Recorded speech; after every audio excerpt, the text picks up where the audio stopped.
नमस्कार दोस्तों, Radhe Radhe. CA inter सितंबर 26 के लिए आईसीएआई ने एडवांस अकाउंटिंग का जो आरटीपी इश्यू किया है, अपन इस सेशन के अंदर उस आरटीपी का ब्रीफ डिस्कशंस करेंगे। इस डिस्कशंस में आपके पॉसिबली इस आरटीपी में क्या क्या डाउट रेज हो सकते हैं, वो सारे डाउट मैं आपके कवर कर दूंगा।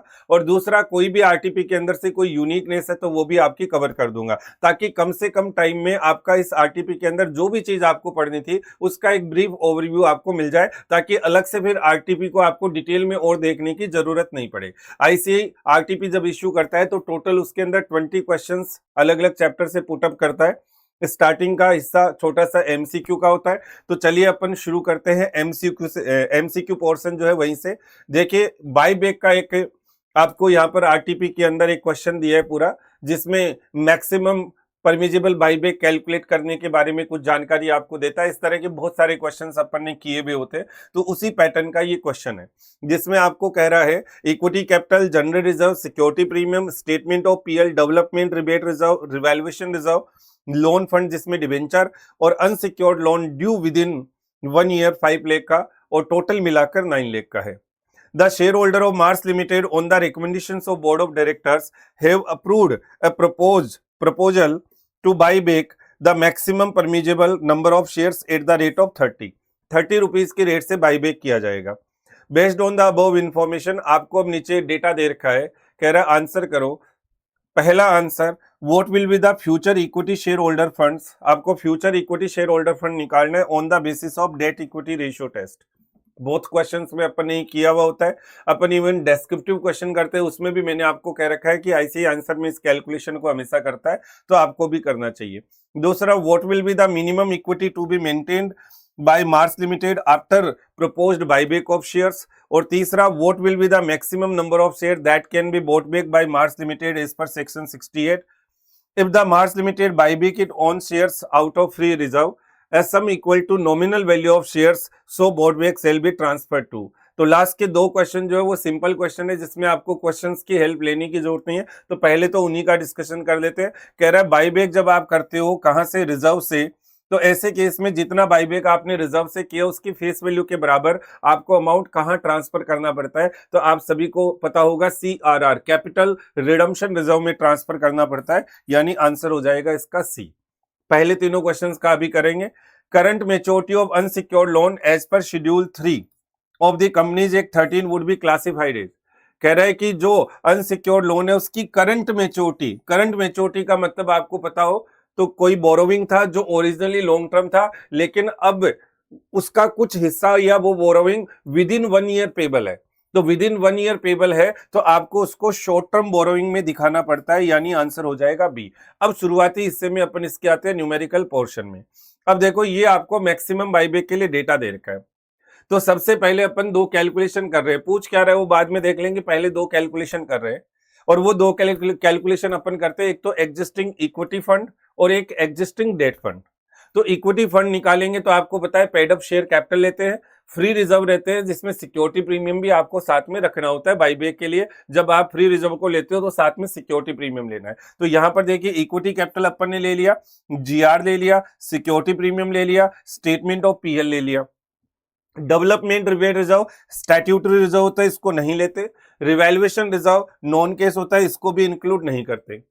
यानी ये सारा मिलाकर अपना प्रेजेंट में इक्विटी फंड हो गया। तो मैंने यहां पर ऑलरेडी इसकी कैलकुलेशन कर रखी है, तो वो आपको विजिबल कर देता हूं। तो ये अपने पास में सारा मिलाकर 5960 का जो अमाउंट है, ये अपना यहां पर प्रेजेंट इक्विटी फंड कैलकुलेट होकर आ गया। कैपिटल ले लिया और उसमें ये तीनों रिजर्व जो थे वो ऐड करके मैंने आपको बता दिया। ठीक है, अब आगे बढ़े, अपन डेट फंड को कैलकुलेट करते हैं कि डेट फंड की क्या पोजीशन है। तो यहीं पर अब अपन ने डेट फंड को कैलकुलेट किया।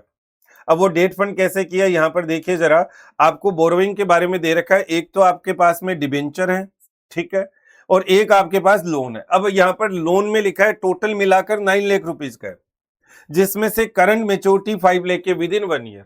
अब यहां पर ये आपको कंफ्यूज करना चाह रहा है, आपको फंसाना चाह रहा है कि चलो अपन एक काम करते हैं, बोरोइंग का मतलब लॉन्ग टर्म ले लेते हैं। ये करंट मेच्योरिटी इसमें से हटा देते हैं 1 ईयर वाली। जबकि अपन जब डेट इक्विटी रेशियो टेस्ट यहाँ पर देखते हैं तो यहाँ पर डेट का मतलब मैंने आपको बता रखा है लॉन्ग टर्म भी होता है और शॉर्ट टर्म भी होता है, चाहे लॉन्ग टर्म हो चाहे शॉर्ट टर्म हो, दोनों इंक्लूड करना है। तो यानी ये 55 भी लेना है और ये 9 लाख भी पूरा लेना है, ये दोनों मिलाकर आपको यहाँ पर कवर करने हैं। तो यानी ये दोनों मिलाकर अपना यहाँ पर जो अमाउंट है वो कैलकुलेट होकर 64 लाख रुपीज का ये आ गया। ठीक है, तो अब अपन ने आगे का कैलकुलेशन किया, अपन ने यहाँ पर डेट इक्विटी रेशियो टेस्ट को अप्लाई किया। तो डेट इक्विटी रेशियो टेस्ट को जब अपन ने यहाँ पर अप्लाई किया तो देखो क्या करा, सबसे पहले एग्जिस्टिंग इक्विटी अपन ने निकाली थी 5960 की, उसी को लिखा। अब अपन इसमें से आपको बताओ तो डेट का 50% हटा देते हैं 2:1 के लिए, तो वो डेट का 50% अपन ने हटा दिया। ये आपकी minimum equity to be maintained होती है, ये मिनिमम इक्विटी की आपको इतना इक्विटी तो रखना है, इसको यूज नहीं कर सकते। 2:1 को मेंटेन करने के लिए डेट का आधा इक्विटी तो रखना है। तो ये आपका जो क्वेश्चन नंबर सेकंड था उसका डायरेक्टली आंसर आ गया। ये लीजिए यहाँ पर क्वेश्चन नंबर सेकंड अपने को दे रखा है, तो ये क्वेश्चन नंबर जो सेकंड था उसका आंसर बनकर आ गया। What is the minimum equity to be maintain by Mars Limited, तो डेट का आधा, डेट है 64 लाख तो उसका आधा 32 लाख, यानी इसके अंदर आंसर ये अपना ए आ जाएगा, कोई दिक्कत ही नहीं है। ठीक है सर, ये समझ में आ गया। अब चलिए आगे बढ़ते हैं। अपन ने क्या किया, इक्विटी ली, उसमें से डेट का आधा हटा दिया, तो ये अपने पास में एक्स्ट्रा इक्विटी कैलकुलेट होकर आ गई एक्सेस। अब इसमें आपको नंबर्स में बदलना है डेट इक्विटी के लिए, तो मैंने आपको उसका एक निंजा टेक्निक शॉर्टकट बताया था, वो एक्स वाई वाले चक्कर में अगर आप नहीं जाना चाहते तो मैंने आपको बताया था इसको डिवाइड सीधा सीधा कर दो, by back price plus face value. Regular class में मैं आपको इसका पूरा डिटेल्ड लॉजिक भी समझाता हूं कि ऐसा क्यों हुआ। तो यहाँ पर 40 से बाई बैक प्राइस 30 दे रखा है, 10 का फेस वैल्यू है, तो 40 से डिवाइड कर दिया, यानी आपको डेट इक्विटी रेशियो टेस्ट कह रहा है कि आप मैक्सिमम 69,000 बाई बैक कर सकते हो, 69,000 शेयर्स बाई बैक कर सकते हो। अब इसी से एक क्वेश्चन है जिसका आंसर अपन यहाँ पर कैलकुलेट करेंगे, और वो क्या है, यहाँ पर आपको पूछा है फ्यूचर इक्विटी निकालो डेट इक्विटी रेशियो टेस्ट के बेसिस पे। फ्यूचर इक्विटी, अब फ्यूचर इक्विटी कैसे आता है, जो आपकी एग्जिस्टिंग इक्विटी थी 5960 का, उस 5960 में से अपन क्या करेंगे, अपना जो बाईबैक होना है उसकी टोटल फेस वैल्यू को हटा देंगे, डेट इक्विटी वाली बाईबैक, डेट इक्विटी वाली बाईबैक कितनी है 69,000, तो इसी 69,000 इंटू 10 यानी 690 को हटा देंगे, तो 52,70,000 का ये आंसर आ जाएगा। किसका, जो फर्स्ट क्वेश्चन पूछा है कि फ्यूचर इक्विटी फंड निकालो, कैसे आता है, present equity minus debt equity ratio test के हिसाब से जो बाईबैक होना है उसकी टोटल फेस वैल्यू, कितना बाईबैक होना है 69,000, तो 69,000 इंटू 10, इससे ये कैलकुलेट होकर आ गया। अब जो आपको यहाँ पर ऑप्शंस दे रखे हैं, उन ऑप्शंस में इसका ये जो आंसर है, ये आंसर आपको नहीं दे रखा है, गलत कर रखा है। यहाँ पर इसके अंदर ऑप्शन में ये नहीं दे रखा है, तो अपन यहाँ पर जो नियरेस्ट है उसको अप्लाई कर सकते हैं, बट अल्टीमेटली इसने गलत किया हुआ है। तो अपना जो आंसर यहाँ पर कैलकुलेट होकर आया था, वो कैलकुलेटर होकर आया था 52,70,000 का फ्यूचर इक्विटी। अब उसके 5270 के हिसाब से चले तो सी आंसर नियरेस्ट में बस सोच सकते हो, बाकी वैसे कोई लॉजिक नहीं है, गलत है आंसर बिल्कुल। ये दो, इसका आंसर मैच कैसे कर सकते हैं, उसके पीछे क्या प्रिंटिंग एरर है वो भी मैं आपको बता दूंगा, लेकिन अभी का जो क्वेश्चन है उसके हिसाब से इसका फर्स्ट और इसके हिसाब से इसका थर्ड आंसर है वो गलत दे रखा है। ठीक है, अब क्या करते हैं वो लोग, कैसे पेपर बना रहे हैं, क्या कर रहे हैं, आरटीपी कैसे डिजाइन कर रहे हैं वो जाने, अपन ज्यादा उनके बारे में बहसबाजी नहीं कर रहे, बस गलत है। ठीक है, अब देखिए अपन इसके अंदर तीनों जो रेशियो है उन तीनों से अपन कैलकुलेशन करते हैं, तो डेट इक्विटी का तो अपना 69 आ ही गया था।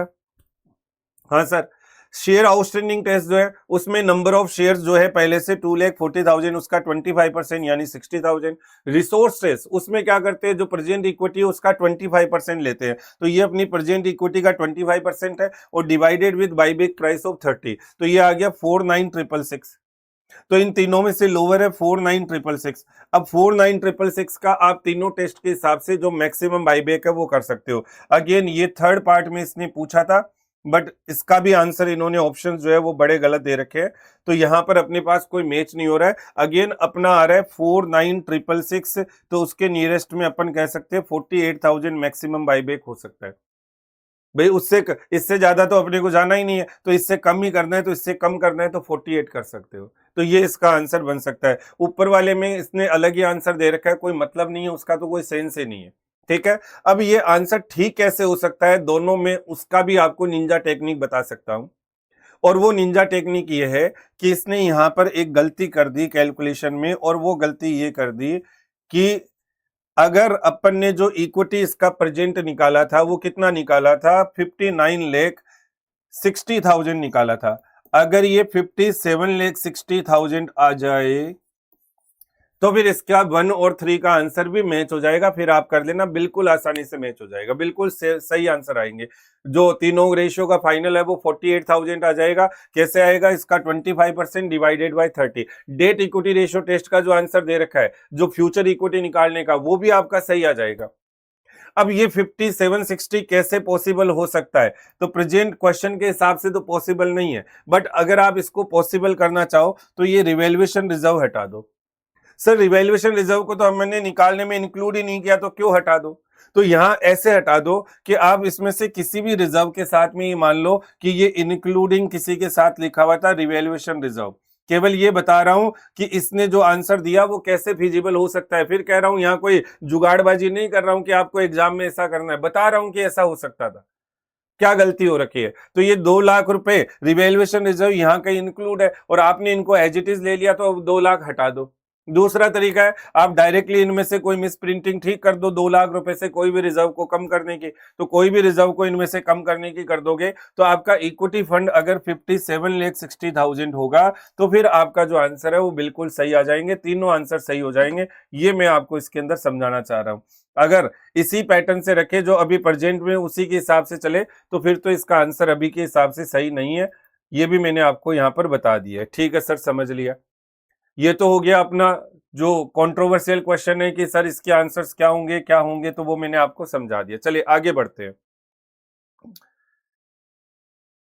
S limited engaged in manufacturing of, दूसरा इंडिपेंडेंट क्वेश्चन है, लिथियम आयन बैटरीज। ठीक है, कोई दिक्कत वाली बात नहीं है।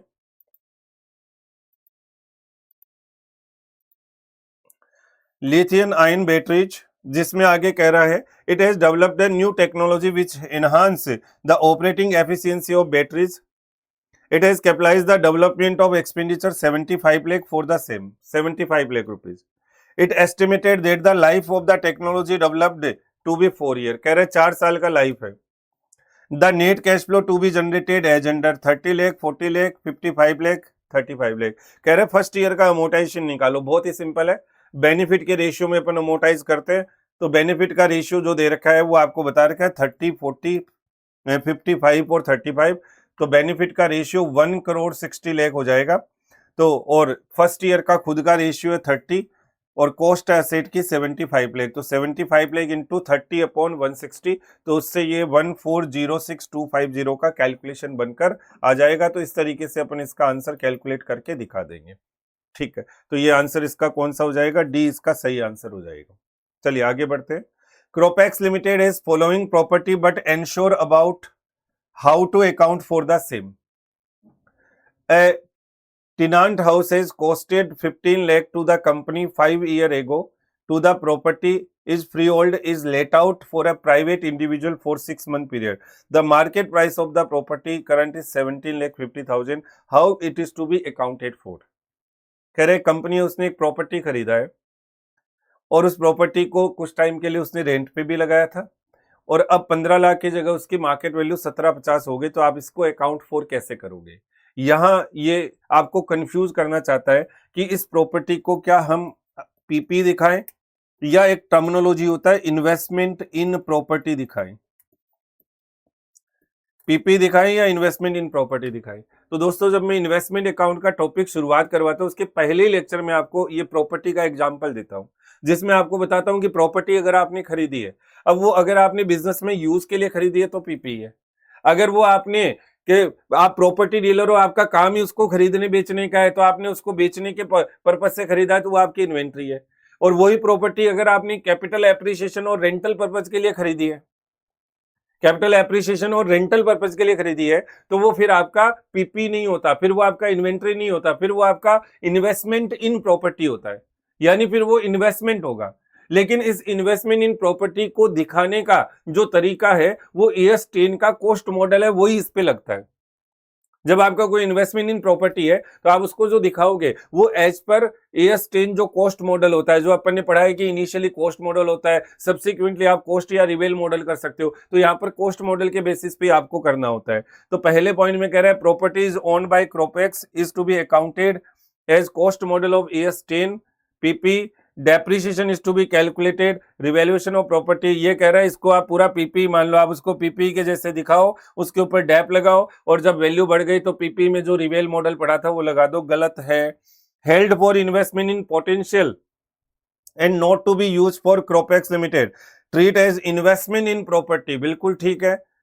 Investment in property as per AS13 where the accounting for in according with cost model of AS10, बिल्कुल ठीक है। यहाँ पर इन्वेस्टमेंट इन प्रॉपर्टी है लेकिन आप इसका AS10 का जो कॉस्ट मॉडल है उससे उसकी अकाउंटिंग करोगे, बिल्कुल ठीक बात है। तो बाकी का कोई पढ़ने का मतलब नहीं है, समझ में आ गई बात। One of your question number 4. One of your junior staff member have few queries on recognition of liability. Understanding that a liability is present obligation of enterprise arising from the past event, the settlement of which is expected to the result of outflow of the enterprise. कह रहा है कि इनमें से कौन सा item है वो लाइबिलिटी बनने की काबिलियत रखता है। पहला, X and Y is planning to invest in new machinery as received quoted price, ये कोई असेट लाइबिलिटी कुछ नहीं है। अपन कोई इन्वेस्टमेंट के बारे में सोच रहे हैं तो अपने को कोटेशन मिला, ये कोई ट्रांजेक्शन थोड़ी है, छोड़ो इसको। PN company estimated current tax charge of 225 on its profit for the year ended, जो ईयर एंड हुआ है उस पर आपका इतना टैक्स बनता है, बिल्कुल ये लाइबिलिटी, आपको इसका प्रोविजन बनाना पड़ता है, बिल्कुल ये लाइबिलिटी है, ठीक है।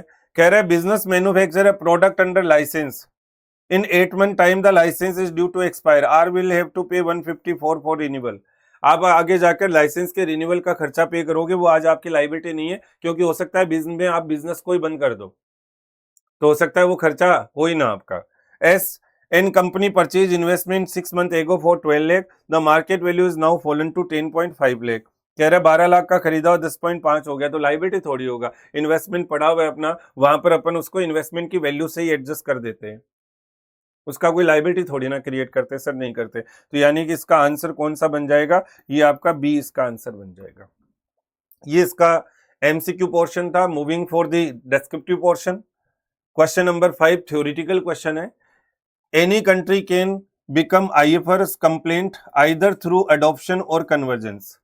आपको बताना है explain adoption process of IFRS, explain convergence process of IFRS और बेनिफिट ऑफ IFRS।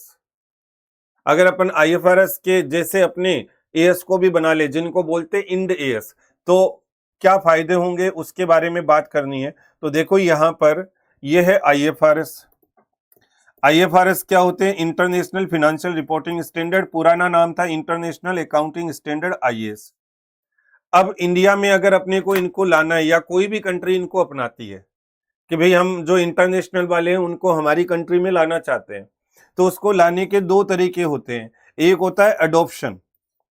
अडॉप्शन का मतलब आप उनको एज इट इज यहां पर लागू कर दो, एज इट इज अप्लाई कर दो, जैसे है वैसे वैसे लागू कर दो। मोदी जी घोषणा कर देंगे मित्रों आज रात 12 बजे से हमारे इंडिया के अंदर IFRS लागू हो जाएंगे, यानी ये हो गया अडॉप्शन। दूसरा होता है कन्वर्जेंस। कन्वर्जेंस का मतलब होता है कि आप उनको अडॉप्ट मत करो, जो IFRS बने हुए हैं उनको कॉपी करके नए स्टैंडर्ड बना दो, न्यू AS बना दो, उन्हीं को कॉपी करके, जो IFRS है उन्हीं की कॉपी करके नए AS बना दो, जैसे इंडिया वालों ने किया और इनको कॉपी करके इंड AS बना दिए, इंडियन अकाउंटिंग स्टैंडर्ड्स बना दिए। तो ये दूसरा तरीका होता है कन्वर्जेंस का। अब कन्वर्जेंस में जब कॉपी करते हो तो दो टर्मिनोलॉजी आती है, एक आता है कार्वी इन और एक आता है कार्वी आउट्स। कार्वी इन का मतलब क्या होता है, जब आप IFRS को कॉपी करके और इंड AS के अंदर बदल रहे हो, IFRS को कॉपी करके और अपनी कंट्री में कन्वर्जेंस के थ्रू आप उनको लागू कर रहे हो, तो कॉपी करते टाइम आपने क्या किया, कुछ चीजें उसके अंदर और अपनी तरफ से लगा दी, कुछ चीजों को आपने और जोड़ दिया अपनी तरफ से, तो उनको बोलते हैं कार्वी इन्स। जो आपने कॉपी करने के अंदर क्या किया है, एड ऑन, मतलब आपने और अप्लाई कर दिया, जो आईएफआरएस का पार्ट नहीं था लेकिन अब इंड एएस का पार्ट है। और कार्वी आउट्स का मतलब आपने कॉपी करते टाइम कुछ चीजों को डिलीट कर दिया, इनको बोलते हैं कार्वी आउट्स। तो ये दो चीजें आपको इसके अंदर पूछी, एडॉप्शन के बारे में और कन्वर्जेंस के बारे में, तो वो बता दिया। एडॉप्शन मतलब जो है उसको एज इट इज यहां पर लागू कर दो, उसी के नाम से जो है उसी के नाम से लागू कर दो। और कन्वर्जेंस का मतलब आप उसको कॉपी करके अपना खुद का नया नाम दे दो, जिसमें फिर आप कुछ चीजें और जोड़ोगे तो कार्वी इन्स हो जाएगा, हटाओगे तो कार्वी आउट्स हो जाएगा। अब इसके फायदे क्या है, तो थ्योरिटिकल है, बात तो आराम से खुद ही पढ़ लीजिएगा, इसमें कोई थ्योरिटिकली बताने वाली बात नहीं है अलग से कि भी इसके फायदे क्या, आप आराम से इसको इजीली पढ़ सकते हो। ठीक है, क्वेश्चन नंबर 6 में चलते हैं। कह रहे Giant Limited has entered into a binding agreement with Tiny Limited to buy a custom made machine of ₹1 lakh at the end of 25-26। कह रहा अपन 1 लाख रुपीज की एक मशीन खरीद रहे हैं। Before delivery of machine Giant Limited has to change is method of production. किया हुआ question है, अभी एग्जाम में भी रिसेंटली आया था। The new method will not require the machine and scrap will be zero, the expected salvage value is zero, you are required to accounting treatment. अपन ने एक मशीन खरीदने का ऑर्डर दिया, सप्लायर मशीन बनाता है उसको अपन ने दिया ताकि अपन उस मशीन से प्रोडक्शन करें। कस्टमाइज मशीन है, अपनी जरूरत के हिसाब से वो बनाएगा, लेकिन अपन ने ऑर्डर देने के बाद अपना मन बदल लिया और मन बदल के अब अपने को लगता है यार अपन प्रोडक्शन मेथड जो नया यूज करेंगे उसमें ये मशीन काम नहीं आएगी। अब अगले को अपन ने फोन किया कि मशीन रहने दे, उसने कहा ऐसे कैसे रहने दे, मैंने बनाना शुरू कर दिया, मैं तो आपको अगले साल इसको सप्लाई करूंगा ही करूंगा और पैसे लूंगा। इधर अपन ने देखा यार उस मशीन को लाकर स्क्रैप में बेच देंगे, कह रहे स्क्रैप वैल्यू जीरो है।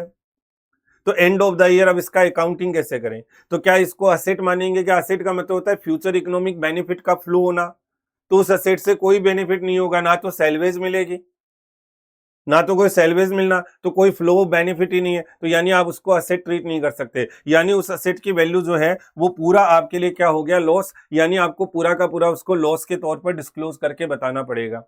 ठीक है, सेकंड थिंग इज दैट कि आपको साथ साथ में एंड ऑफ द ईयर उसको लाइबिलिटी भी बुक करना है, क्योंकि आप उसका पेमेंट अगले साल करोगे, डिलीवरी वगैरह अभी नहीं हुई, आगे होनी है। तो आप इसकी एंट्री कैसे क्या बनाओगे उसके बारे में अपन बात कर देते हैं।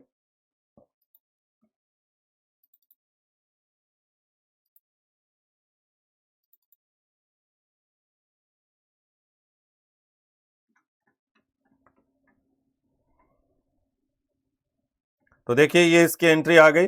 सबसे पहले अपन end of the year loss book करके साथ साथ में लाइबिलिटी रिकॉग्नाइज कर लेंगे। ये तो आ गया loss, loss on change in production method account debit to Gamma Limited, Gamma ये लाइबिलिटी हो गई, और इसी लॉस को अपन ने पीएल में ट्रांसफर कर दिया, PL account debit to loss, ये इसका आंसर बनकर आ जाएगा।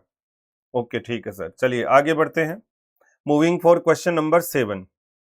Question number 7 changes in accounting policies का क्वेश्चन है। ऑलरेडी अपन क्यूबी के अंदर इसको अच्छी तरह से करते हैं, सेम इस तरह का क्वेश्चन होता है जिसमें ये कह रहा है कि कंपनी के जो डायरेक्टर मेंबर वगैरह है वो 40 करोड़ रुपए का फर्दर इशू लेकर आ रहे हैं। अब ये फर्दर इशू लेकर आ रहे हैं, उसके लिए कंपनी ने अपने ड्राफ्ट्स बनाए जिसमें 10 करोड़ का लॉस दिख रहा है। अब 10 करोड़ का लॉस दिख रहा है तो कोई भी अब कंपनी के शेयर को कैसे खरीदेगा, ये 40 करोड़ का जो इश्यू है ये तो फ्लॉप हो जाएगा।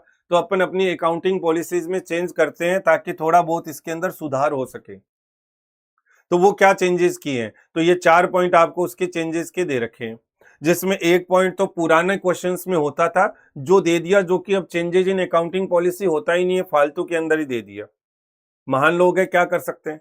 पहले पॉइंट को चलते हैं। कह रहा है कि अपन ने ईयर एंड पे वैल्यू फैक्ट्री जो इन्वेंट्री है उसको वर्क कॉस्ट पे वैल्यू किया, जबकि पुराने जमाने में अपन प्राइम कॉस्ट पे। तो जब भी दोस्तों चेंजेस इन अकाउंटिंग पॉलिसी का क्वेश्चन हो तो ये पॉइंट तो बाद में, पहले आपको उसकी कॉमन थ्योरी लिखनी है। अगर आपको पूरे मार्क्स लाने हैं, आपको बताना है as per AS1 disclosure of accounting policies, whenever there is a change in accounting policy, if there is a material fact, you need to disclose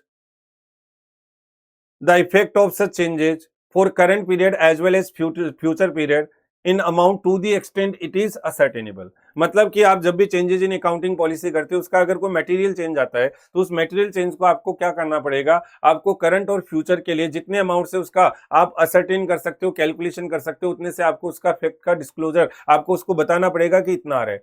अगर आप उसको असर्टेन नहीं कर सकते होली या पार्टली, तो आपको उसका फैक्ट डिस्क्लोज करना पड़ता है। अगर असर्टेन करते हो तो आपको अमाउंट में बताना है, और नहीं कर सकते तो आपको उसका फैक्ट। ये कॉमन थ्योरी होती है जो आपको इस तरह के चेंजेस इन अकाउंटिंग पॉलिसी के क्वेश्चन में ऑलवेज हमेशा आपको चिपकानी होती है। ठीक है, अब आगे अपन इसके अंदर पहला पॉइंट कह रहा है, अब इनके अंदर सब में एक कॉमन चीज है, आपको तीन बातें बतानी है। पहला बात ये बताना है कि भाई पहले हम ये करते थे, अब ये कर रहे हैं, इसकी वजह से हमारा प्रॉफिट इतने से बढ़ जाएगा या कम हो जाएगा, हमने ऐसा क्यों किया, बस ये कॉमन आंसर है। जैसे कह रहा है अपन प्राइम कॉस्ट पे दिखाते थे, अब अपन वर्क कॉस्ट पे दिखाएंगे इन्वेंट्री को, तो क्या होगा इससे, इन्वेंट्री की वैल्यू 30 करोड़ से 50 करोड़ हो गई केवल पॉलिसी बदलने से। तो आप बताओगे कि पहले हम इन्वेंट्री को प्राइम कॉस्ट पे दिखाते थे, अब हम वर्क कॉस्ट पे दिखाएंगे, प्राइम कॉस्ट पे दिखाते थे, अब हम वर्क कॉस्ट पे दिखाएंगे, और इसकी वजह से हमारा प्रॉफिट जो है वो 20 करोड़ से बढ़ जाएगा। क्यों कर रहे हैं हम ऐसा, क्योंकि हम ज्यादा के ज्यादा कैपिटल इंटेंसिव होते जा रहे हैं। कैपिटल इंटेंसिव का मतलब क्या, ये पैसा लाकर अपन कैपिटल इन्वेस्टमेंट करेंगे बिजनेस के अंदर, लेबर इंटेंसिव नहीं है। अब लेबर इंटेंसिव में आपको कैपिटल की रिक्वायरमेंट कम होती है, लेकिन जब आप मशीनरी का ऑटोमेशन का यूज करते हो तो आपको पैसे की ज्यादा जरूरत होती है, तो आप कैपिटल इंटेंसिव की तरफ जा रहे हो, इसलिए हम ये सारा चेंजेस कर रहे हैं, और इसकी वजह से हमारा 20 करोड़ से प्रॉफिट क्या हो जाएगा, बढ़ जाएगा। एक बार इस पॉइंट को छोड़ो, बाद में आगे डिस्कस करते हैं। अगला पॉइंट कह रहा है कि not to provide after sales expenses during the warranty period till last year provision of 2% of the sales used to made under concept of matching against revenue and actual expenses used to be charged against provision, but now they decided to expense as and when actually incurred. Current year sale is 600 crore. अपन अपने product को cell करते हैं warranty पे, तो warranty पे cell करते हैं तो अपन ने पढ़ा हुआ होता है कि अगर अपना वारंटी पीरियड में कोई खर्चा एक्सपेक्टेड आने वाला है तो आप उसका पहले से प्रोविजन बना लो जिस ईयर में आपने सेल किया। अब तक अपन यही कर रहे थे कि अपन जो भी वारंटी पे प्रोडक्ट सेल कर रहे थे उसकी फ्यूचर कॉस्ट जो वारंटी पीरियड में आएगी उसका अपन पहले से प्रोविजन बना लेते थे और उसको पीएल में दिखा देते थे। लेकिन अब से क्योंकि अपन ऑटोमेशन में जा रहे हैं, अपने को लगता है यार ये वारंटी पीरियड नाम का है, इसके अंदर तो कोई खर्चा वर्चा अपना आएगा ही नहीं खास, तो जब आएगा तभी देखेंगे, पहले से प्रोविजन बना के नहीं रखेंगे। तो इसमें क्या है, अपन प्रोविजन बनाते थे वो अब से नहीं बनाएंगे। तो आप बताओगे इसके अंदर कि भाई पहले तो हम प्रोविजन क्रिएट करते थे, अब से हम प्रोविजन के बजाय एक्चुअल बेसिस पे उसको अकाउंट फॉर करेंगे, जब खर्चा होगा तब रिकॉर्ड करेंगे। तो खर्चा प्रोविजन का दिखाना था, नहीं दिखाकर फ्यूचर में एक्चुअल बेसिस पे करोगे, तो यानी 600 का 2% जो निकल कर आएगा यानी कि 12 करोड़, तो 12 करोड़ से आपका करंट ईयर का प्रॉफिट बढ़ जाएगा, ये आपको बताना है। 12 करोड़ से प्रॉफिट आपका बढ़ जाएगा। तो क्या दो चीज बताओगे, पहले प्रोविजन बनाते थे अब नहीं बनाकर एक्चुअल बेसिस पे चार्ज करेंगे, और इसकी वजह से हमारा जो प्रॉफिट है वो प्रॉफिट आपका क्या होगा, 12 करोड़ से करंट ईयर से इंक्रीज हो जाएगा। ऐसा हम क्यों कर रहे हैं, कैपिटल इंटेंसिव होने के कारण। Provide for permanent fall in the value of investment which fall has taken place over past 5 year. कह रहे हैं पिछले 5 सालों से क्या हो रहा है, जो इन्वेस्टमेंट है उसके अंदर परमानेंट नेचर का फॉल होता जा रहा है, मतलब लॉन्ग टर्म इन्वेस्टमेंट है। अब लॉन्ग टर्म इन्वेस्टमेंट में अपन ने पढ़ा हुआ है कि वैसे तो हमेशा ही कॉस्ट पे दिखाओ, but decline other than of temporary हो, यानी कि परमानेंट नेचर का हो, तो आप उसको एडजस्ट कर दो। तो यहां पर कह रहा है कि वो लगातार कम होता जा रहा है value. The provision being 10 crore, as a chief accountant of company you are asked to director to prepare notes to accounts.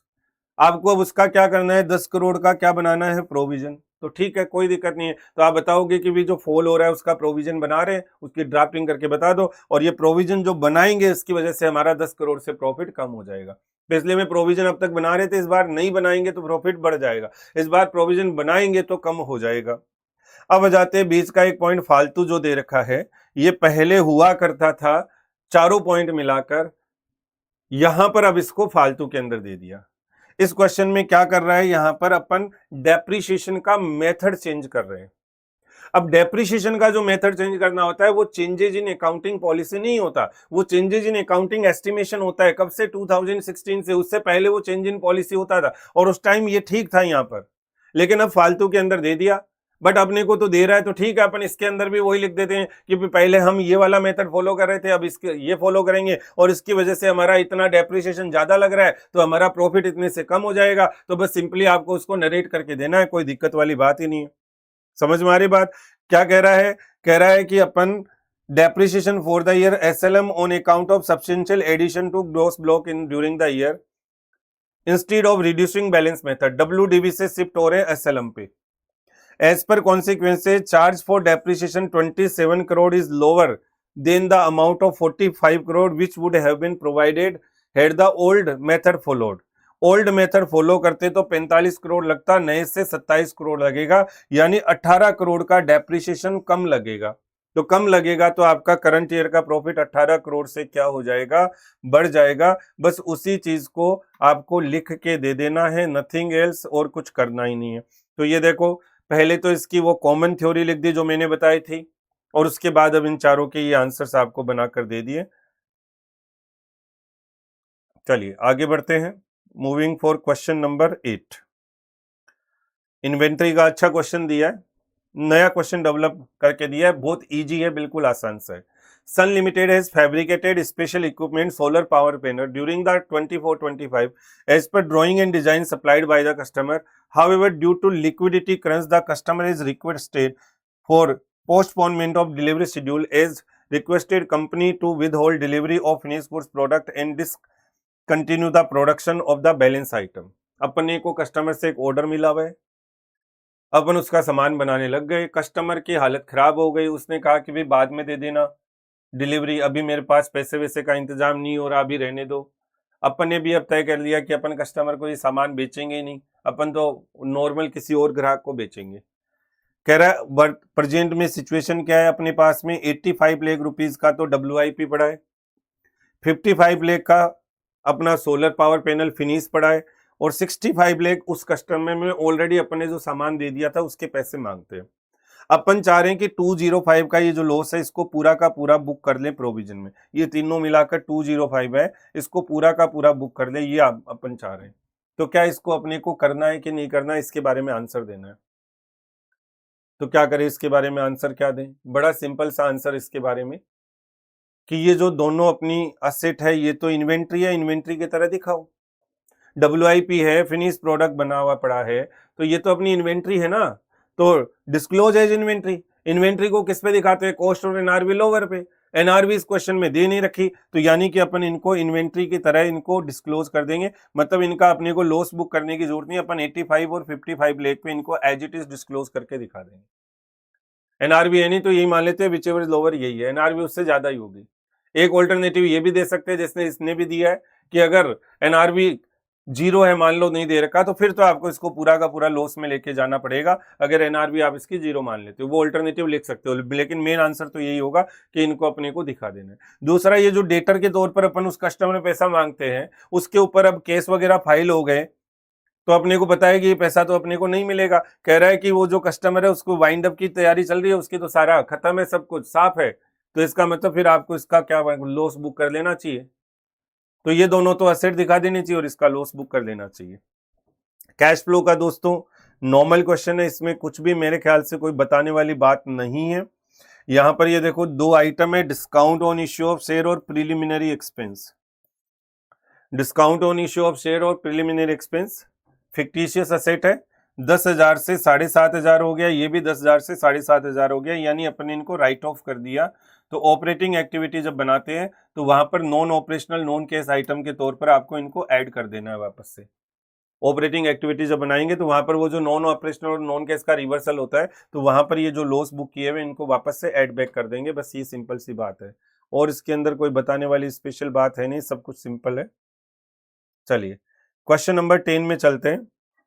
कह रहा है board of director of messrs new graphic limited is in a board meeting held on 18th of April 26 considered and approved the audited financial result along with auditor report for the year ended 31st March 26 and recommended a dividend of 2 per share. 2 रुपए की rate से dividend recommend किया है year and होने के बाद board of director ने, और शेयर होल्डर की अप्रूवल के बाद इसको अपन डिक्लेयर कर देंगे. ठीक है, तो इसको अकाउंट फॉर कैसे करेंगे, कितनी बार डिस्कशंस किया हुआ है, कितनी बार देखा हुआ है अपन ने कि अगर अपना ईयर एंड हो गया और उसके बाद आप उसका प्रपोजल रख रहे हो या उसको डिक्लेयर कर रहे हो, कुछ भी कर रहे हो, तो अपना जो करंट फाइनेंशियल स्टेटमेंट जो अभी अभी बन रहा है ईयर एंड का, उसके ऊपर कोई फर्क नहीं पड़ेगा, ना वो बैलेंस शीट में आएगा ना वो पीएल में आएगा, क्योंकि उस टाइम पे वो आपका ऑब्लिगेशन है ही नहीं। डिविडेंड कंपनी की मर्जी है तो दे, नहीं तो नहीं दे। तो इसलिए जब तक वो डिक्लेयर नहीं हो जाता, जब तक वो ऑब्लिगेशन नहीं है, इसलिए आपको उसको अकाउंट फॉर नहीं करना होता। तो आप अपनी पीएल बैलेंस शीट में कुछ नहीं करोगे, केवल आप उसका फुटनोट के अंदर डिस्क्लोजर करोगे, हमने इतना डिविडेंड प्रपोजल के तौर पर रखा हुआ है, तो आप उसका फुटनोट में डिस्क्लोजर करके दिखा दोगे। Company find the stock of March 25 did not include 2 pages of 20 lakh. State how will you deal in the matter for the year ended March 26 with reference to AS5. बहुत simple है। PPI prior period item, error in omission of past year, जिनका पता अब चला। पिछला साल जो मार्च 25 and हुआ उसमें इन्वेंट्री के अंदर से 2 पेज गायब थे, जो अब पता चला, तो करंट ईयर में उसको अकाउंट फॉर करोगे कैसे? As a prior period item आप उसको डिस्क्लोज करके दिखाओगे। अब पीपीआई को कहां डिस्क्लोज कर सकते हैं? 2 तरीके से। एक तो जो रेलेवेंट खर्चा लॉस है वहां पर उसको सेपरेटली दिखा दो, वहां पर अलग दिखा दो। दूसरा तरीका है प्रॉफिट पूरा फाइनल निकालने के बाद अलग से पीपीआई को दिखा दो। तो दोनों में से कैसे भी दिखा सकते हो, या तो वो खर्चा रिलेटेड आइटम, ये जो खर्चा जिस नेचर का है वहीं पर आप उसको अलग से सेपरेटली दिखा दो, या जब आप फाइनल प्रॉफिट निकाल लेते हो इसको इग्नोर करते हुए उसके बाद अलग से पीपीआई का आइटम डिस्क्लोज करके दिखा दो। कंस्ट्रक्शन कॉन्ट्रैक्ट का क्वेश्चन है। ऐसे 2-3 क्वेश्चन अपन ऑलरेडी इस तरह के ईयर 1, 2, 3 के ऑलरेडी करते हैं, उसी पैटर्न का क्वेश्चन है, तो कुछ भी स्पेशल नहीं है। एक पॉइंट इसमें स्टूडेंट को डाउट आ सकता है, वो मैं आपको एक्सप्लेन कर रहा हूं, और आपको भी ध्यान रखना है, वहां पर सावधानी हटी सब्जी पूरी बटी वाला खेल हो सकता है। क्या यहां पर ये इनिशियल अमाउंट कॉन्ट्रैक्ट का दे रखा है, वेरिएशन सब अपन ने किया हुआ है, कोई दिक्कत नहीं है।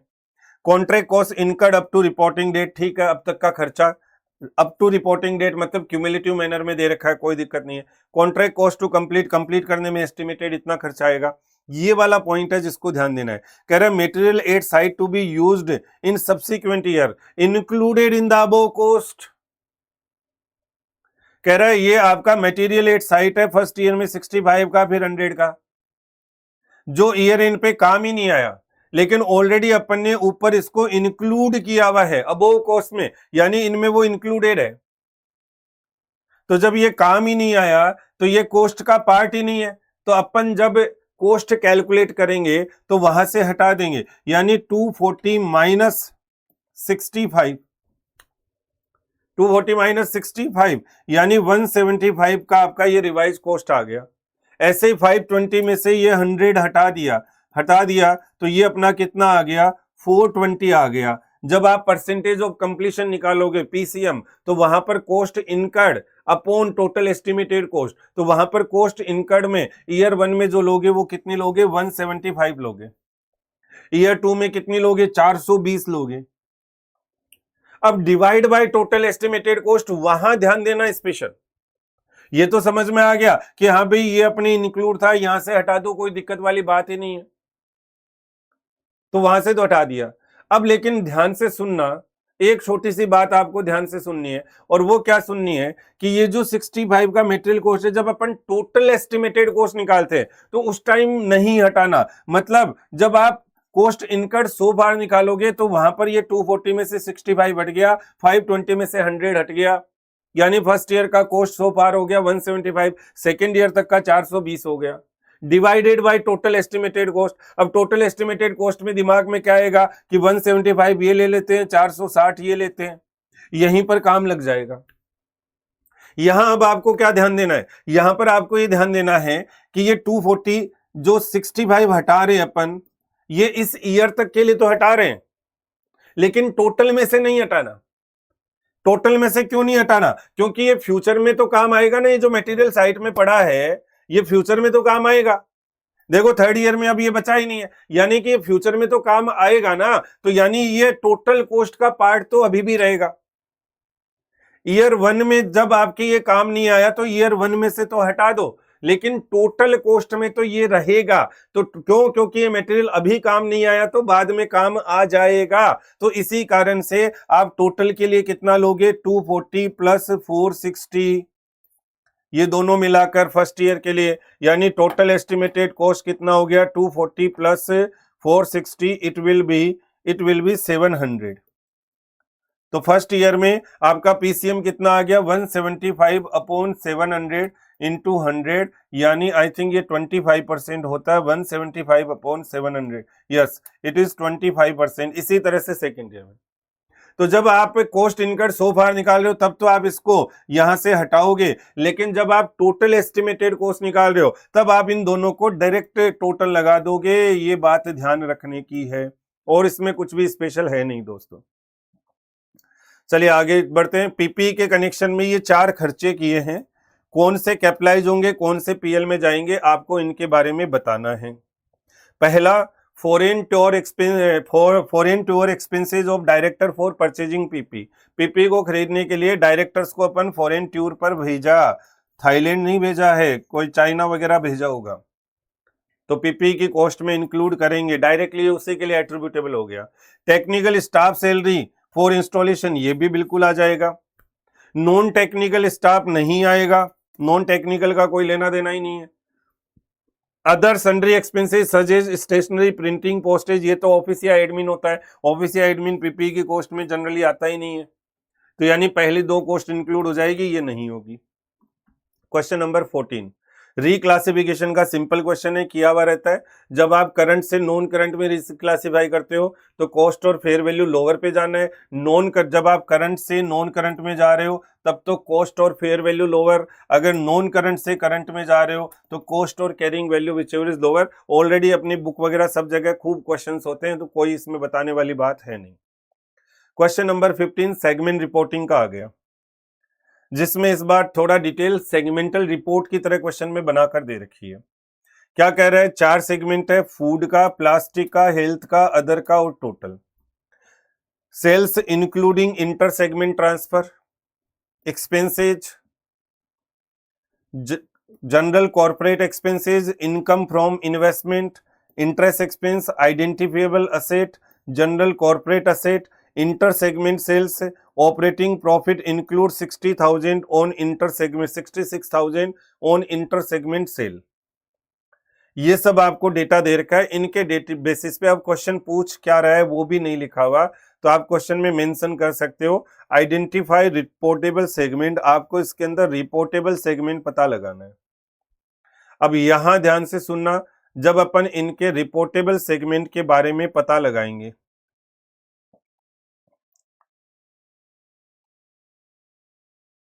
तो रिपोर्टेबल सेगमेंट के बारे में कैसे पता लगाएंगे, तो आपको पता है आरआरए टेस्ट होता है, रेवेन्यू टेस्ट, रिजल्ट टेस्ट और असेट टेस्ट।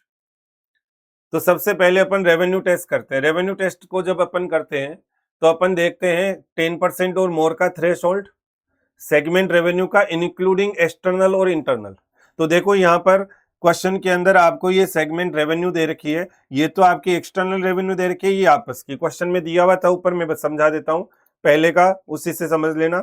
ये देखिए 10,000 का टोटल है दोनों मिलाकर, उसी में से नीचे बता रखा है इंटर सेगमेंट 120 है, तो 120 हटा दी तो एक्सटर्नल आ गई, तो 10,000 में से 120 हटा दिया तो 9,880, तो एक्सटर्नल आ गई, 120 वापस वही, तो टोटल वही 10,000। ये तो क्वेश्चन में सीधा सीधा दिया हुआ था, और ये चीज भी दे रखी थी, तो इसको हटाकर ये एक्सटर्नल आ रखी है।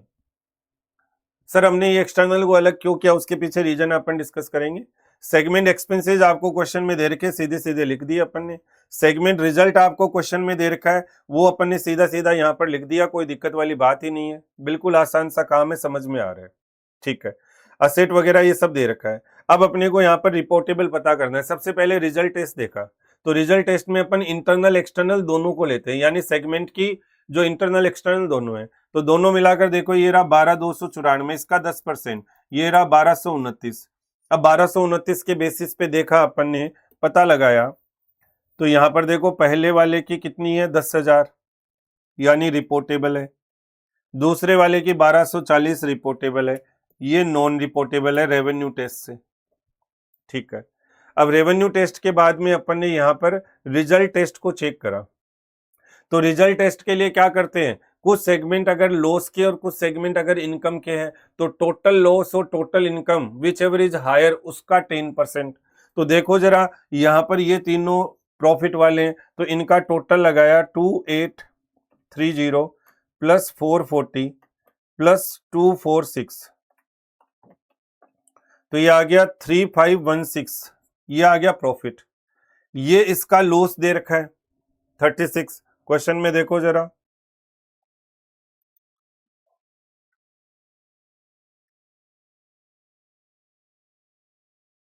ये देखो ये रहा,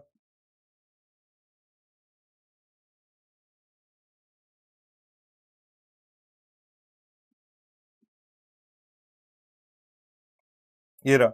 अपन यहां पर इन दोनों का रिजल्ट निकालेंगे तो ये अपने सेगमेंट रिजल्ट आ गए, ये सेगमेंट रिजल्ट आ जाएंगे, ये सेगमेंट रिजल्ट आ गए। जैसे पहले में 10,000 में से अपन ने हटा दिया 10,000 माइनस 7170, रेवेन्यू में से खर्चा हटा दिया, तो 2830 पहले वाले का रिजल्ट आ गया। तो ये देखिए पहले का 2830 आ गया, इसी तरह से इन सब का निकाल लिया। ठीक है, समझ में आ गया। अब देखो अपना जो प्रॉफिट है उसका टोटल और ये विच एवरेज हायर प्रॉफिट हो गया, इसका 10% 352 हो गया।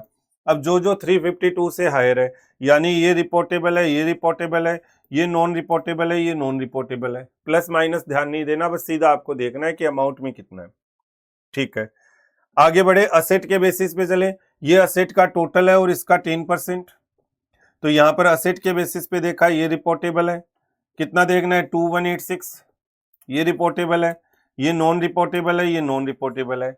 अब अगर किसी भी क्राइटेरिया में आ जाता, किसी भी क्राइटेरिया में आ जाता तो वो रिपोर्टेबल बन जाता, लेकिन यहाँ तो सब में ही कॉमन आ रहा है, पहले दोनों रिपोर्टेबल बन रहे हैं, लास्ट के दोनों नॉन रिपोर्टेबल बन रहे हैं, यानी पहले दोनों रिपोर्टेबल बन जाएंगे, लास्ट के दोनों नॉन रिपोर्टेबल। अब यहाँ पर जब कुछ नॉन रिपोर्टेबल है, सारे रिपोर्टेबल नहीं बने, तो यहां पर एक टेस्ट और करना है 75% वाला, ओवरऑल टोटल अप्रोच, जहां केवल एक्सटर्नल को देखते हैं। अपने को ये देखना है कि ये जो जो रिपोर्टेबल बने हैं, क्या ये टोटल का 75% रेवेन्यू कवर कर रहे हैं कि नहीं, एक्सटर्नल।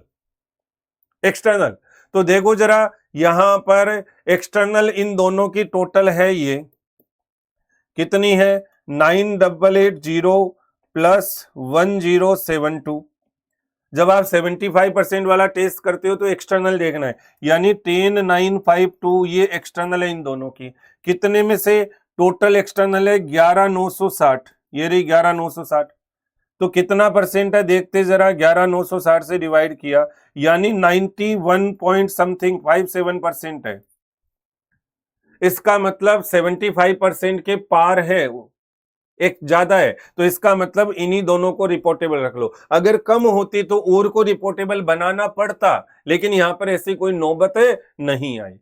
क्वेश्चन के आंसर में एक छोटी सी दिक्कत दे रखी है, यहां पर जब ये 75% वाला टेस्ट अप्लाई किया तो सेगमेंट वाली रेवेन्यू तो एक्सटर्नल ले ली दोनों की मिलाकर, लेकिन जब टोटल लिया तो वो इंक्लूडिंग इंटर ले लिया, ये गलत है। इसकी जगह आपको केवल टोटल एक्सटर्नल लेनी है, और इसमें ये परसेंटेज 91.57% आएगा, ये ध्यान रख रहे हैं। ठीक है सर, समझ लिया। चलिए आगे बढ़ते हैं अगले क्वेश्चन की तरफ। Question number 18, A limited has a corporate communication department which centralize the public relation function for whole group of a company and subsidiary. No charges are however levied by the limited on subsidiary. Accordingly, these transactions are not to be accounted in recognition. Would these constitute related party transaction is per AS 18? एक company है और उसकी subsidiary वगैरह है, तो उसके अंदर वो क्या करिए, कुछ चीजों का सेंट्रलाइज सिस्टम बना रही है, एक ऑफिस बना दिया सेंट्रलाइज। वो ऑफिस होल्डिंग कंपनी के लिए भी काम करेगा और सब्सिडरी कंपनी के लिए भी काम करेगा। हालांकि वो जो सेंट्रलाइज ऑफिस बना है उसकी सर्विस के लिए सब्सिडरी कंपनी वगैरह के ऊपर कोई चार्जेस नहीं लिए जाएंगे। वो जो सेंट्रलाइज ऑफिस है वो सर्विस तो देगा सब्सिडरी को, लेकिन उसके ऊपर चार्जेस वगैरह अपन उससे कवर नहीं करेंगे। तो क्या ये रिलेटेड पार्टी ट्रांजेक्शन होगा कि नहीं? तो अपन definition of related party transaction ES 18 में जब पढ़ते हैं तो वो क्या कहता है, exchange of resource and obligation whether the price charge or not charge, whether the price charge or not charge. अपन ने उसके ऊपर प्राइस चार्ज किया नहीं किया कोई फर्क नहीं पड़ता, अगर रिसोर्स या ओब्लिगेशन का एक्सचेंज है। यहां पर जो होल्डिंग कंपनी है वो सेंट्रलाइज सर्विस अपनी सब्सिडरी वगैरह सबके लिए कर रही है, यानी वो रिसोर्स का एक्सचेंज कर रही है, वो रिसोर्सेज अपने सब्सिडरी को भी दे रही है। तो प्राइस चार्ज करो नहीं करो ये रिलेटेड पार्टी ट्रांजेक्शन में आएगा, इसका मतलब आपको इसको as a related party transaction disclose करना पड़ेगा।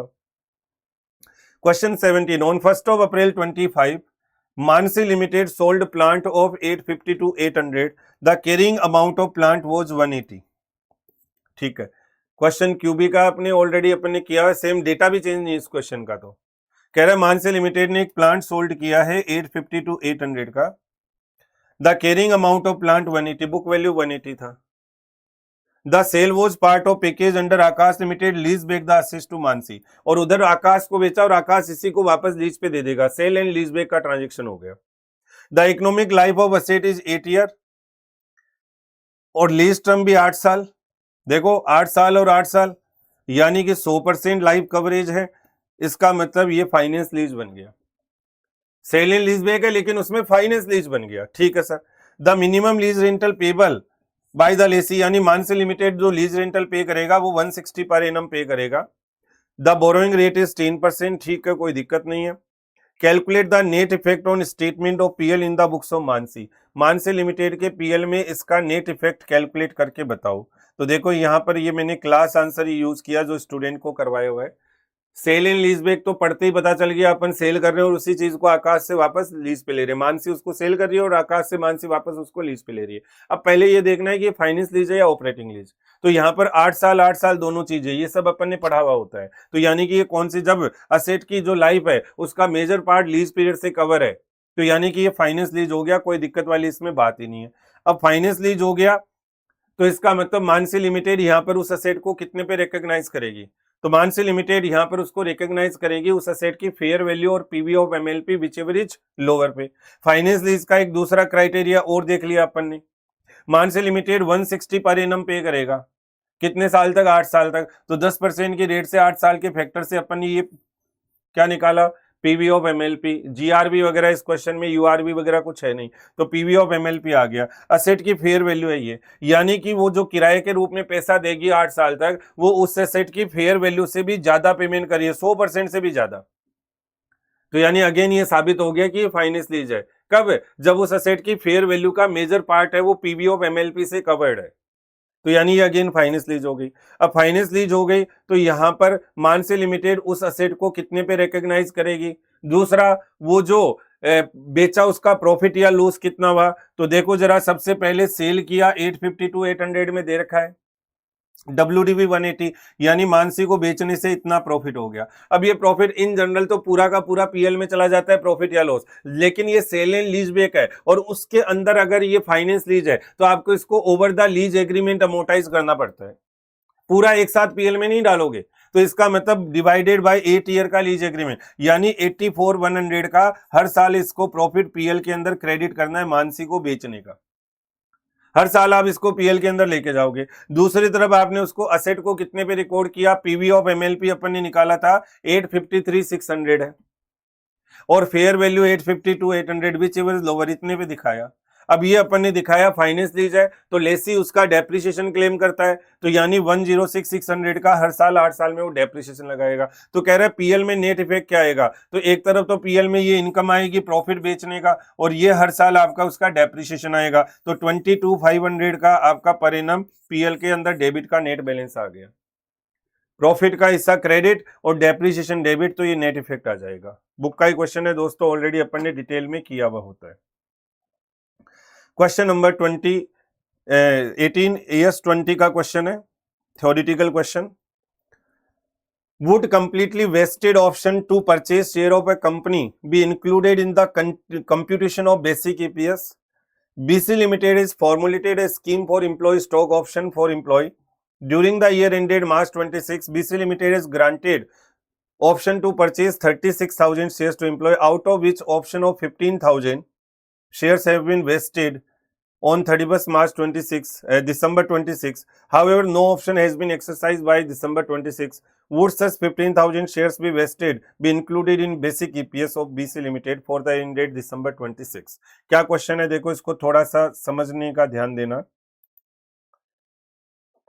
क्या क्वेश्चन है, आपको बता रखा है कि आपने अपने एम्प्लॉय के लिए इसोप रखे हुए हैं 36,000 के, मतलब आपने अपने एम्प्लॉय ग्रुप को कह रखा है कि भाई हम आपको कंपनी के 36,000 इक्विटी शेयर्स देंगे, कंडीशंस होती है सर्टेन उनके पूरा होने पे।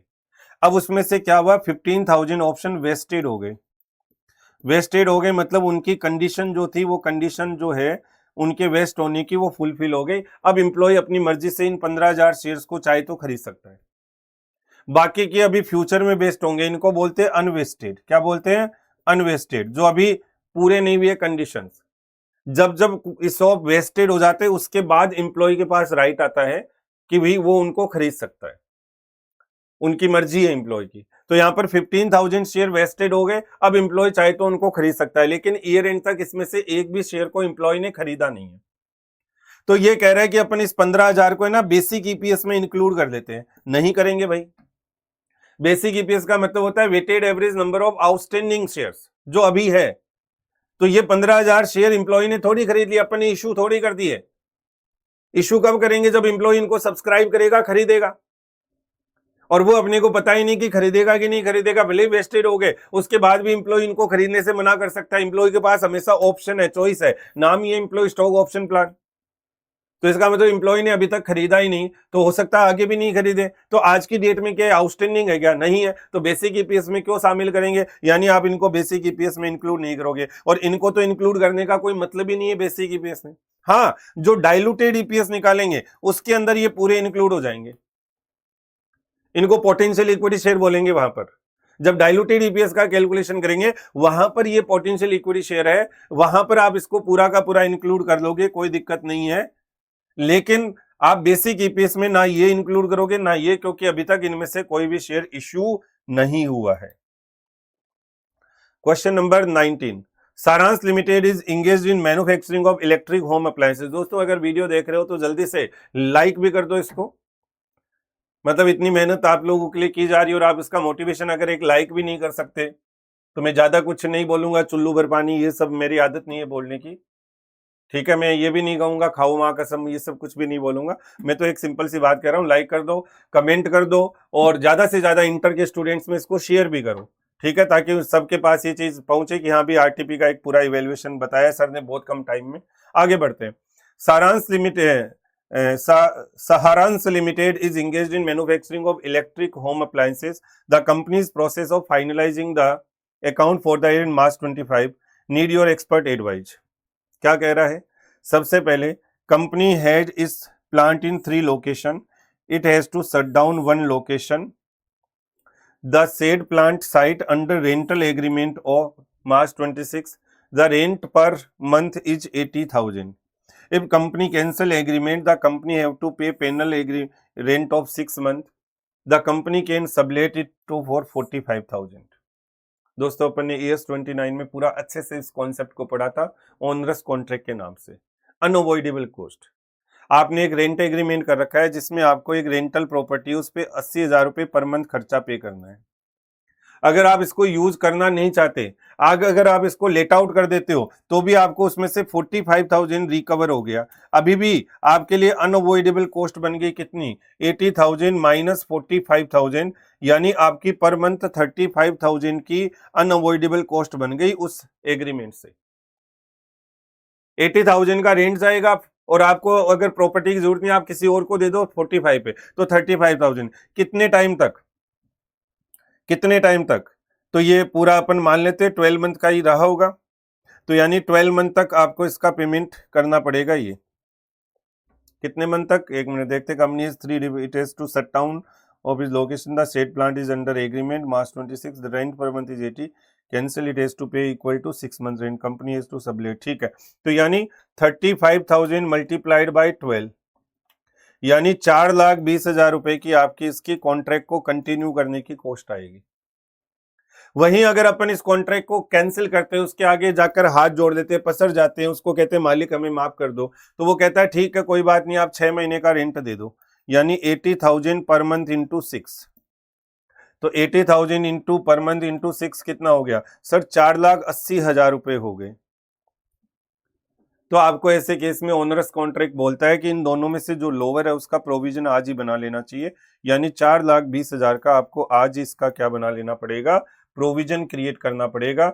एक अनअवॉइडेबल कॉस्ट और दूसरा कैंसिलेशन का खर्चा जो आएगा, कॉस्ट आएगा विच एवर इज लोअर, उसके बेसिस पे आपको उसका आज ही प्रोविजन बना लेना है। तो ये हो गया 480 का कैंसिल करने का, और ये 420, तो विच एवर इज लोअर 4,20,000 का आज ही आपको क्या करना पड़ेगा, प्रोविजन क्रिएट करना पड़ेगा। ठीक है। सेकंड पार्ट कुछ भी स्पेशल नहीं है, सब किया हुआ है हमेशा से, फर्स्ट भी किया हुआ है बुक में इवन, पर एक बार और समझा दिया आपको, ध्यान रहे। थर्ड वाला पार्ट है, इसमें भी कुछ भी स्पेशल नहीं है, सब कुछ नॉर्मल है। एक बार देख लेते हैं सेकंड थर्ड को। चलो, सेकंड क्या कह रहा है, a case is been filed by the company, filed against the company in the consumer court, notice of 20 lakh been received. Case file हुआ है अपने खिलाफ, 20 लाख का नोटिस। द कंपनी अपॉइंटेड लॉयर, अपन ने भी वकील साहब को खड़ा कर दिया, वो कह रहे हैं हाँ ठीक है 2 लाख रुपए की फीस लूंगा, 50% पे कर दिया, 50% बाद में दे देंगे।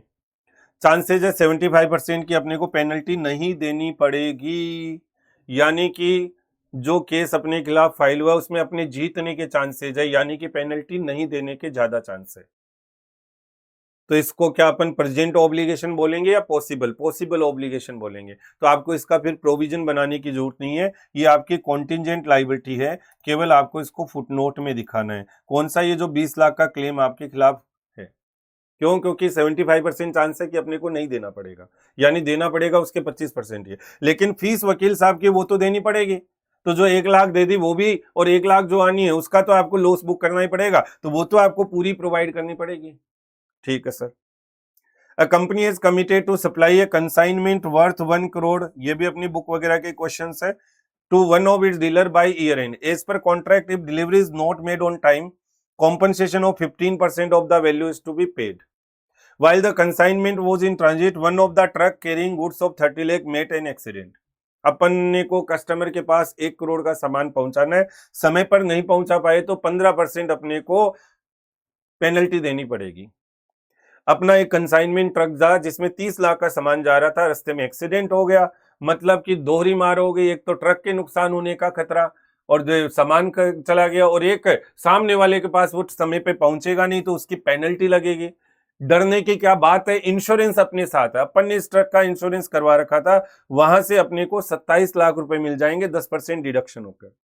तो आप इसको बुक्स ऑफ अकाउंट में कैसे दिखाओगे? तो देखो, ट्रक गया 30 लाख का, उसमें से 3 लाख रुपए का लॉस और 27 लाख इंश्योरेंस कंपनी से मिल जाएंगे।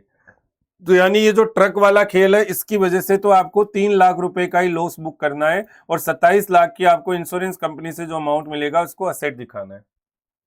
ये तो हो गया ट्रक के और उसके सामान का हिसाब किताब। लेकिन उस कस्टमर को आप पेनल्टी तो दोगे, 30 लाख का कितना परसेंट, 15%, 4.5 लाख रुपए की पेनल्टी तो जाएगी, तो उसका भी लायबिलिटी प्रोविजन बुक करो आज ही, तो उसका भी आपको आज ही प्रोविजन बुक करना पड़ेगा। ये मान के चल रहा हूं कि बाकी सामान है वो आपका पहुंच जाएगा टाइम पर। अगर आपको लगे कि अब तो बिल्कुल ही नहीं पहुंचेगा, तो फिर तो पूरे 1 करोड़ पे 15%, 15 लाख का प्रोविजन बनाओ। लेकिन मैं मान रहा हूं कि 30 लाख जो ट्रक को नुकसान हुआ है वो वाला सामान नहीं पहुंचेगा, बाकी पहुंच जाएगा। ठीक है, अब आते हैं एक लास्ट क्वेश्चन में, और ये लास्ट क्वेश्चन दोस्तों है कंसोलिडेशन का। किसका है? कंसोलिडेशन का।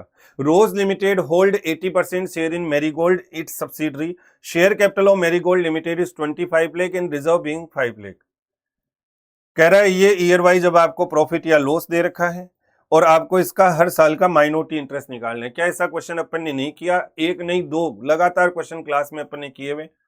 ये आपको इसके अंदर कंफ्यूज करने के लिए दे दिया, इसको बोल दो तेरा नाम धोखा रख दो, बेकार है, कोई काम का नहीं, कुछ भी काम का नहीं है। क्या कर रखा है? देखो, अपने पास में शेयर कैपिटल थी 25 लाख और 5 लाख का अपने पास रिजर्व था डीओए के दिन, तो टोटल 30 लाख। अब पहले साल के एंड में 15 लाख का लॉस हो गया, तो उसी 15 को हटाकर बाकी 15 की नेटवर्थ है। फिर अगले साल 20 लाख का लॉस हो गया, तो 15 लाख में से 20 गया, तो नेटवर्थ माइनस 5 लाख हो गई। फिर अगले साल 4 लाख का प्रॉफिट हुआ, 5 माइनस में से 4 आ गया, तो 1 लाख का अभी भी नेटवर्थ नेगेटिव आ गया। फिर अगले साल 5 लाख का प्रॉफिट हो गया, तो अब आपकी पॉजिटिव 4 लाख की नेटवर्थ आ गई। तो ये जो है इसका कोई मतलब नहीं है, फालतू के अंदर दे रखी है, कंफ्यूज करने के लिए दे रखी है। इस नेटवर्थ को फिर से एक बार बोल दो, ये सुनो ना, तेरा नाम धोखा रख दूं, बेकार है। तो आप तो क्या करोगे? आप तो केवल इधर ध्यान दोगे, आप तो केवल इधर ध्यान दोगे। तो क्या करोगे? सबसे पहले डीओए के दिन 25 और 5 30 लाख, 30 लाख में से 80% मेजोरिटी है तो 20% MI है। तो MI का हिस्सा कितना हो गया? 30 लाख का 20% 6 लाख, यानी 6 लाख रुपए की DOA के दिन की आपकी MI कैलकुलेट होकर आ गई। अब पहले साल क्या हुआ? 15 लाख रुपए का लॉस हुआ, तो 20% हिस्सा माइनॉरिटी का 3 लाख लेस हो गया। तो MI एट द एंड, पहले ईयर के एंड में मार्च 27 को 3 लाख बच गई, ये 3 लाख। अगले साल फिर अपने को क्या हुआ? 20 लाख का लॉस, तो 20 लाख का 20% 4 लाख का घाटा हो गया, तो माइनॉरिटी इंटरेस्ट माइनस में आ गया 1 लाख। अब माइनॉरिटी इंटरेस्ट माइनस में आ जाता है तो आपने सबने पढ़ा था कि ऐसे केस में वो होल्डिंग के PL में जाकर सेट ऑफ करना पड़ता है, होल्डिंग के PL में से उसको एडजस्ट करना पड़ता है। तो होल्डिंग के PL में तो यहां तो उसको प्लस कर देंगे और होल्डिंग के PL में उसको एडजस्ट कर देंगे। तो यहां माइनॉरिटी इंटरेस्ट दूसरे साल के एंड में फाइनली 0 बच गया, यानी MI के नाम से बैलेंस शीट में कुछ भी नहीं दिखाएंगे। वो 1 लाख जो नेगेटिव है वो होल्डिंग के PL में चला जाएगा। अगले साल फिर अपने को क्या हुआ? 4 लाख रुपए का प्रॉफिट हुआ, तो 4 लाख का 20% 80,000 का अपना हिस्सा बना। अब ये 80,000 माइनॉरिटी इंटरेस्ट पॉजिटिव तो आ गया, लेकिन ये होल्डिंग कंपनी कह रही है पहले मेरा हिसाब तो पूरा कर, मेरे से तूने 1 लाख लिए हुए हैं, पहले इसमें सेट ऑफ कर। तो इस बार उल्टा हो जाएगा, यहां माइनस हो जाएगा, यहां प्लस हो जाएगा, तो माइनॉरिटी इंटरेस्ट फिर से 0 हो गया। और उधर अभी भी ध्यान रखना, होल्डिंग आपसे 20,000 और मांगता है, क्योंकि आपने उससे 1 लाख लिए थे, तो अभी अभी आपने 80,000 जो कमाई वो सेट ऑफ हो गए, अभी भी 20,000 मांगता है। अगले साल फिर 5 लाख का प्रॉफिट हुआ तो माइनॉरिटी 1 लाख आ गया, 1 लाख में से 20,000 होल्डिंग ले गया ताकि उसका हिसाब नक्की हो, तो माइनॉरिटी 80,000 बच गया। बस ये क्वेश्चन है। अपने को लग रहा है पता नहीं इसके अंदर क्या कर दिया, क्या नहीं कर दिया, कुछ भी नहीं कर दिया, बड़ा सिंपल सा क्वेश्चन है, इजी सा है। ये जो नेट वर्थ वाला पॉइंट है ये कुछ ही काम का नहीं है, काटा है, बिल्कुल बेकार है। तो ये दोस्तों मैंने आप लोगों को आरटीपी का एक समरी डिस्कशन पूरा कम से कम टाइम में पूरा समरी करके दे दिया है। इसके अंदर से कुछ भी नहीं बचा है जो आपके लिए स्पेशल हो कि और देखने की जरूरत हो। आप एक बार जो बताया बस उसको देख लोगे, इतने में आपका आरटीपी का काम खत्म है। आपको वीडियो अच्छा लगा है तो लाइक जरूर कीजिए, अभी भी नहीं किया है तो बिल्कुल जरूर कर दीजिए। मैं ये नहीं बोलूंगा खाओ मां कसम, ठीक है। दूसरा, आप कमेंट भी करिए और साथ साथ में वीडियो को ज्यादा से ज्यादा इंटर के स्टूडेंट्स को शेयर करेंगे। Thank you so much. Radhe Radhe.